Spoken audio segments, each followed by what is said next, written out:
Chapter 13. Run as fast as you can. Still moving quietly so as not to wake her sister, Anne-Marie sped down the stairs and through the kitchen door. Her foot caught the loose step and she faltered for a moment, righting herself, then dashed across the ground to the place where her mother lay. "Mama!" she called desperately. "Mama!" "Shh!" Mama said, raising her head. I'm all right." "But Mama," Anne-Marie asked, kneeling beside her, "what's wrong? What happened?" Her mother pulled herself into a sitting position. She winced in pain. "I'm all right, really. Don't worry. And the Rosens are with Henrik. That's the important thing." She smiled a little, though her face was drawn with pain, and she bit her lip, the smile fading.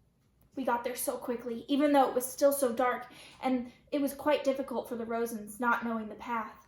Henrik was there waiting on the boat, and he took them aboard and down below so quickly to the cabin that they were invisible in an instant. He said the others were already there. Peter got them there safely, too. So I turned and hurried home. I was so anxious to get back to you girls. I should have been more careful." Talking softly, she brushed some grass and dirt from her hands. "Can you believe it? I was nearly here. Well, maybe just halfway, when I tripped over a root and went sprawling." Mama sighed. "So clumsy," she said, as if she were scolding herself. "I'm afraid my ankle is broken, Anne-Marie. Thank goodness it is nothing worse. An ankle mends, and I am home, and the Rosens are with Henrik." "You should have seen me, Anne-Marie," she said, shaking her head with a wry look. "Your proper mama, crawling inch by inch. I probably looked like a drunkard." She reached for Anne-Marie's arm. "Here, let me lean on you. I think if you support me on this side, I can make my way up to the house. Goodness, what a clumsy fool I am.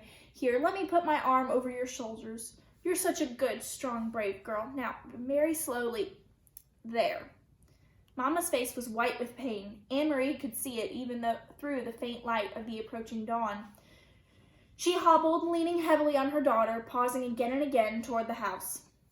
"When we get inside, I'll have a cup of tea, and then we'll call the doctor. I'll tell him that I fell on the stairs.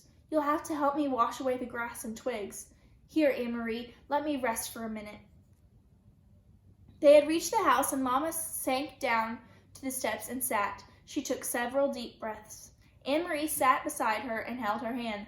"Mama, I was so worried when you didn't come back." Mama nodded. "I knew you would be. I thought of you worrying as I dragged myself along. But here I am, safe with you now. Everything is fine. What time is it?" "It must be 4:30 or close to it." "They will set sail soon." Mama turned her head and gazed across the meadow to the sea and the vast sky above it. There were no stars now, only the gray, pale sky with pinkness at its border. Soon they will be safe too. Anne-Marie relaxed. She stroked her mother's hand and looked down at the discolored, swollen ankle. "Mama, what is this?" she asked suddenly, reaching into the grass at the foot of the steps. Mama looked. She gasped. "Oh my God!" she said. Anne-Marie picked it up. She recognized it now, knew what it was. It was the packet that Peter had given to Mr. Rosen. "Mr. Rosen tripped on the step, remember? It must have fallen from his pocket. We'll have to save it and give it back to Peter." Anne-Marie handed it to her mother. "Do you know what it is?" Her mother didn't answer. Her face was stricken. She looked at the path and down at her ankle. "It's important, isn't it, Mama? It was for Uncle Henrik. I remember Peter said it was very important. I heard him tell Mr. Rosen." Her mother tried to stand but fell against the steps with a groan. "My God," she murmured again. "It may have all been for nothing." Anne-Marie took the packet from her mother's hand and stood. "I will take it," she said. "I know the way, and it's almost light now. I can run like the wind."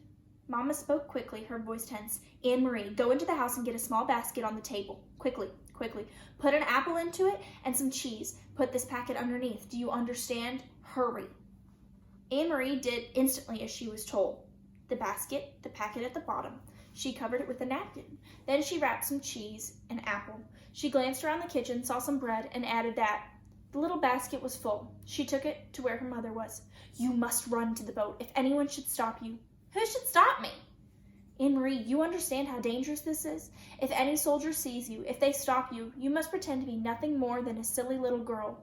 A silly, empty-headed little girl taking lunch to a fisherman. A foolish uncle who forgot his bread and cheese." "Mama, what is in the bottom?" But her mother didn't answer the question. "Go," she said firmly. "Go right now and run as fast as you can." Anne-Marie kissed her mother quickly, grabbed the basket from her mother's lap, turned, and ran toward the pack. What do you think is in the packet?